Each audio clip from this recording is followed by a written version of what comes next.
So I'm not the only one who got a new bike. Up ahead of me on the left is my riding buddy Bobby with Angel the biker dog. Had a video on them a couple of years back. And about 2 weeks after I picked up my Springfield, he got that Chieftain. It's a 2015 Chieftain that he's on. He traded in his Kawasaki Vulcan 900 LT on it. And we were just out for a ride, and he had asked me to get maybe a little bit of video with him and Angel on the back of the new bike, and he's got it all decked out with all kinds of stuff on it. All that fun stuff.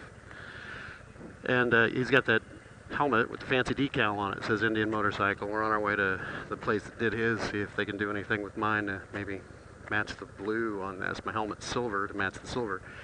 So I figured I'd take advantage of this and do a 2,500 mile review, because that's about how many miles I have put on this motorcycle in the 2 months that I've had it. Most of that was in the first month, because I haven't been able to ride much in the last couple of weeks. But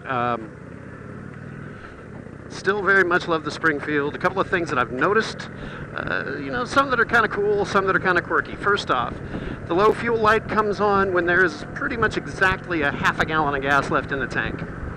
I've been getting kind of on average about 38 miles per gallon. Sometimes I get as high as 40, sometimes it's as low as 37, but most of the time it's around 38 miles per gallon. So if you have one of these and the low fuel light comes on, figure you got 19 miles to find a gas station. The one time that it came on, I was pulling into a gas station, and it took 4.5 gallons of gas to fill up the 5-gallon tank. So there's that.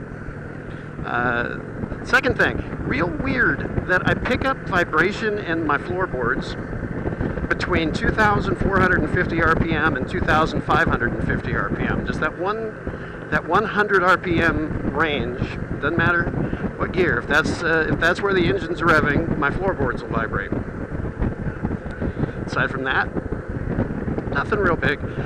Only changes that I've made to this bike in the 2 months that I've had it were that I rolled the handlebars up, and that was a bit of a chore, because you've got to take off the headlight nacelle up here to be able to get to the bracket that's holding this down.